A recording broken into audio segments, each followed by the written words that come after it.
Right, hello everybody and welcome back to the channel. If you're new, my name is Peter and today I'm going to do a little review on this gas detector that I purchased from Amazon.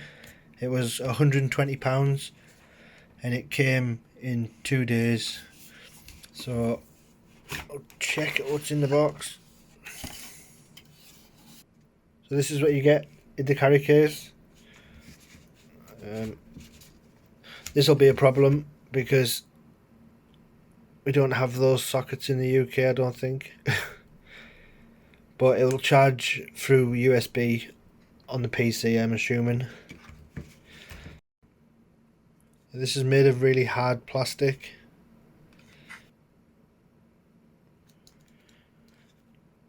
I like that they've put the production date on there as well, so you know you're not getting one from years ago. So this one was made in March of this year, which is only last month. So I'll take this cover off. I think that cover there is for calibration. So when you take off the cover, it shows the 4 sensors. So I'll turn it on, see what happens.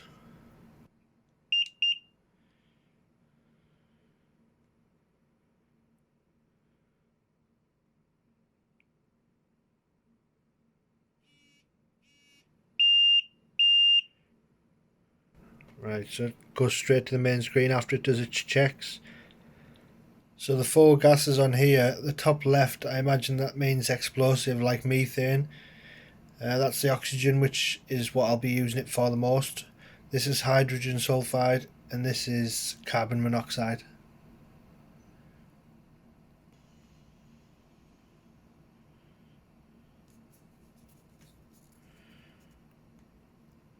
That's the charging port on the side with a rubber cover. Not sure if this is waterproof, but I imagine it is to a degree, but not submerged because of the sensors. Go through the settings. So if you press the left button, it comes up with the date, the time, and how much battery life is left. Oops, press it again. How much battery life is left, so it says 79% battery there. And the date's almost correct. It's got the year first for some reason. Right, so the right button or the down button just turns the backlight on. That one is menu. So let's see what these do. I don't know the password for that. It'll be in the book. I'm not quite sure. I don't really mess with these two anyway, like gas calibration and zero adjust.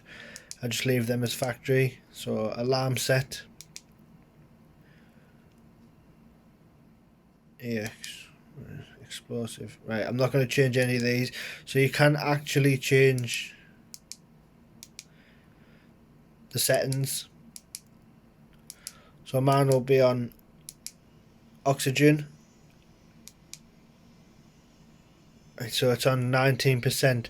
So if I'm going into the the lead mines or whatever, I would put it on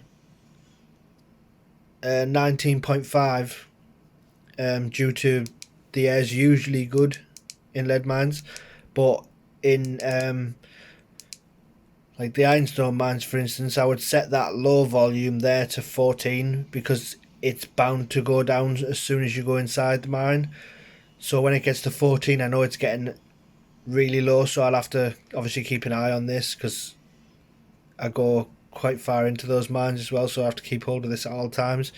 But this is why I bought this. So what else is in the menus?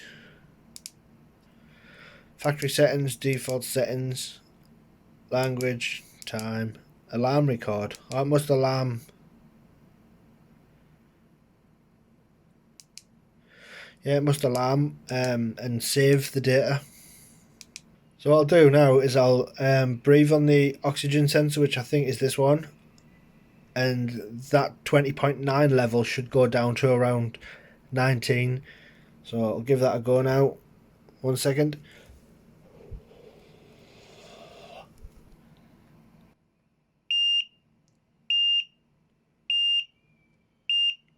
Yeah, then when it gets back to 19, it alarms. The alarm stops. You can't actually manually turn the beep off, which is pretty good, but I will kind of muffle it down a bit by putting something in these sound sockets here, because that beeps a bit.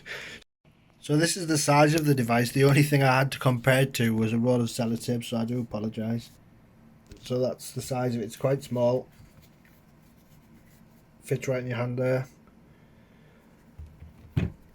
It's got a really good clip on the back, really strong, and then obviously this clip here, you can put like a carabiner around it to tie it to your neck or your belt or whatever, stop it from falling, or when you're lowering it down shafts before you abseil down.